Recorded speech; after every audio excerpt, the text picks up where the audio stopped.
প্রায় ৫-৬টা ব্রাঞ্চ এখানে বেরিয়েছে, যেগুলো একদম সরু, কেটে বাদ দেবো। এখান থেকে একই দিকে ডাল বেরিয়েছে ২-৩টে, একটা রাখবো আর এই মাঝেরটাকে আমি কেটে দিই। এই দেখুন, আমি প্রত্যেকটা গাছে এরকম ১ মুঠো করে দেব, বেশি দেওয়ার দরকার নেই। এই খাবারটা ১ মুঠো করে দিলেই যথেষ্ট। প্রয়োগ করছি, এটাই হবে এই গাছগুলোর ডরমেন্সি পিরিয়ডে যাওয়ার লাস্ট খাবার। এরপরে আর আমি কোনো খাবার গাছে দেব না। আমি সুদীপ্ত, রংধনু গার্ডেনে সবাইকে স্বাগত জানাই। অক্টোবর মাসের মাঝামাঝি সময় দাঁড়িয়ে ঠান্ডা বাতাস আসতে শুরু করেছে। এই অক্টোবর মাসের মাঝামাঝি সময়ে আমরা ছাদ বাগানের আম গাছগুলিতে কি পরিচর্যা করব সেই বিষয়গুলো আজকের প্রতিবেদনে আমরা আপনাদের সাথে শেয়ার করব। এই যে গাছটা দেখতে পাচ্ছেন, এটা CISS অরুণিকা, মাস্ট হ্যাভ একটি জাত, অবশ্যই ছাদ বাগানে করতে হবে। দারুণ কালার, দারুণ খেতে, ফলনও খুব ভালো এবং রোয়া প্রকৃতির হয়, কম্প্যাক্ট গ্রোথ হয়। ছাদ বাগানে করুন। এই যে এটা দেখছেন, এটা পুষা অরুণিমা, এটাও কালারফুল একটি আমের ভ্যারাইটি, লেট ভ্যারাইটি। ছাদ বাগানে অবশ্যই করা যায়, কিন্তু কাটাই ছাটাই করে করতে হবে। দেখুন, কাটাই ছাটাই করার ফলে এই পুষা অরুণিমা গাছটা বেশ ঝোপালো হয়ে উঠেছে। আর এই পাশে যে বড় গাছটা দেখছেন, এটা হলো R2E2, অস্ট্রেলিয়ার একটি আমের ভ্যারাইটি। এই আমটা যদি কাটাই ছাটাই সঠিকভাবে করতে পারেন তবে এই আমটা ছাদ বাগানে করা যাবে, কারণ এটা একটু উপরের দিকে ওঠার টেন্ডেন্সি আছে, এটা আমি দেখেছি। এই আমটা আমি ছাদ বাগানে রেখেছি বড় আম এবং কালারফুল আমের জাত হিসাবে। খেতে অ্যাভারেজ আমি বলবো, ফলন বেশ ভালো হয়, কিন্তু দেখতে দুর্দান্ত হয়। যাই হোক, এবার আসল বিষয়ে আমরা ফিরে যাই। এই সময় আমরা কি পরিচর্যা করব? দেখুন, অক্টোবরের মাঝামাঝি সময়ে দাঁড়িয়ে যারা গাছে ফল চাইছেন তারা আর কিন্তু দয়া করে প্রুনিংটা করবেন না। প্রুনিং করা একদম বন্ধ করে দিতে হবে। দেখুন, এই গাছটা এখন কত ঝোপালো হয়েছে। এই বছরই এই গাছে প্রচুর আম ধরেছিল। এই যে CISS অরুণিকা কত সুন্দর হয়েছে, বেশ 7-8টি ডাল হয়েছে। আমি এক্সপেক্ট করছি ছাদ বাগানে নেক্সট ইয়ার এই গাছে ফল নেব। এই গাছটাও বেশ ঝোপালো।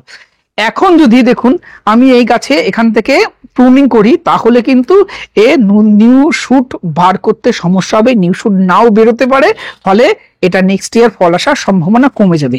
এখন যে কাজটা আমরা করব, দেখুন এই গাছে অনেক প্রুনিং করার পরে অনেক ডাল বেরিয়েছে, নতুন নতুন ডালের মধ্যে এই ডালটিকে খেয়াল করুন, এই দুটো ডাল বেশ স্ট্রং। এই ডালটা একদম সরু লিকলিক করছে, এই ডালটা কিন্তু এই গাছের বোঝা, এতে কোনো ফল আসবে না। আমরা উপরের প্রুনিং করব না ঠিকই, কিন্তু এই ধরনের যে ডালগুলো সেগুলোকে কিন্তু আমরা কেটে বাদ দিয়ে দেবো। আর যারা নার্সারিম্যান ভিডিওটাগুলো দেখছেন, আপনাদেরকে রিকোয়েস্ট করব, এই মোটা ডাল ছাড়া কিন্তু সায়ন হিসাবে নতুন চারা তৈরি করবেন না। এই দুটো ডালকে সায়ন হিসাবে যদি আমি নতুন চারা তৈরি করি তাহলে ভালো গাছ হবে। এই যে সরু ডালটা, এটাকে সায়ন হিসেবে ব্যবহার করে নতুন চারা করলে কখনো এর থেকে নতুন ভালো গাছ তৈরি হবে না। এই দেখুন, এখানেও এই ডালটিতেও দেখুন, এই সব একদম সরু সরু ডাল বেরিয়েছে। এগুলো সব কেটে দেবো, গাছকে ফাঁকা করতে হবে। যেগুলো গাছের বোঝা, এই ডালটা দেখুন, এতে ফল হবে না, এগুলো সব কেটে দেবো।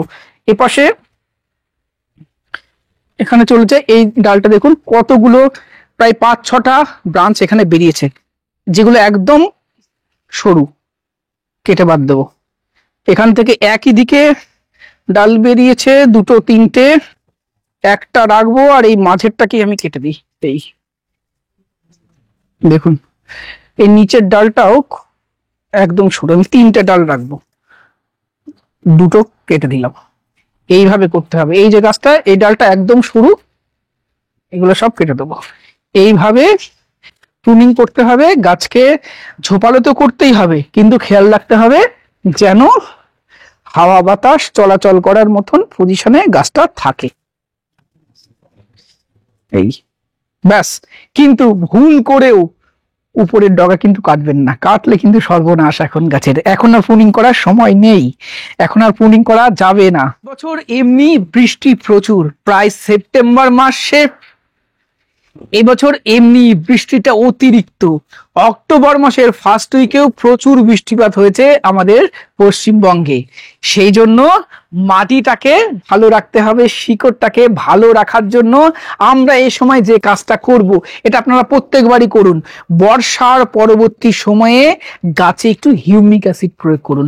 আমি লিটারে 1 গ্রাম, যেটা ওয়াটার সলিউবল হিউমিক অ্যাসিড, লিটারে 1 গ্রাম করে গুলে প্রত্যেকটা গাছের গোড়ায় দিয়েছি, যাতে রুট গুলো ভালো থাকে, নতুন নতুন রুট বেরোতে থাকে। এই জন্য আমি হিউমিক অ্যাসিডটা প্রয়োগ করেছি।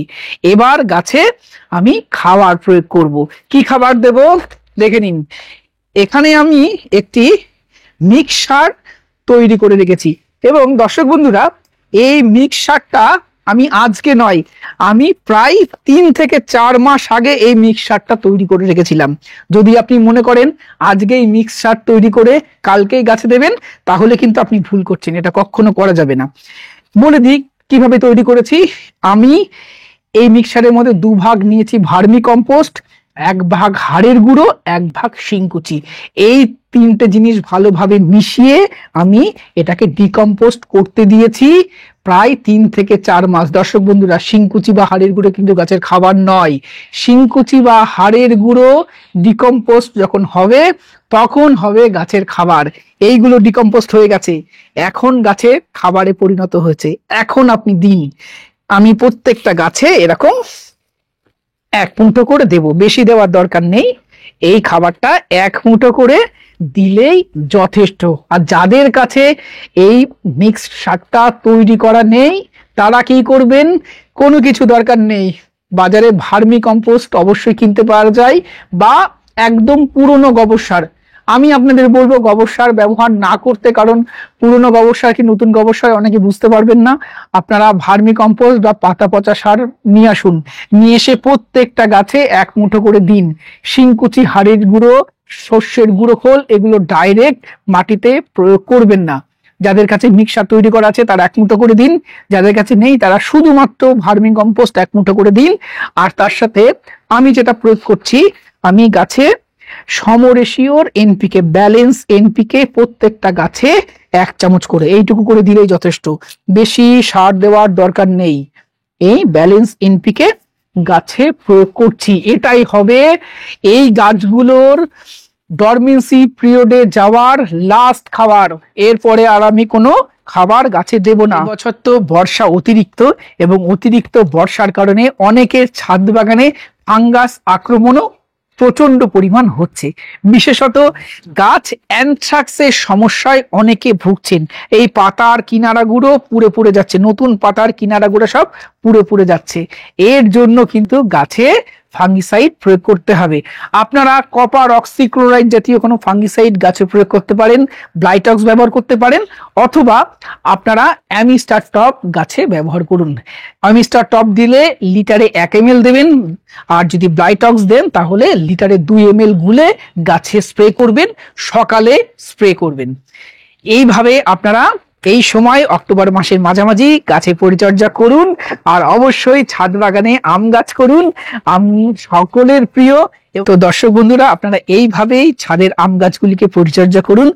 সামনের বছরই প্রত্যেকটা গাছে অনেক ফল ধরবে আশা রাখছি।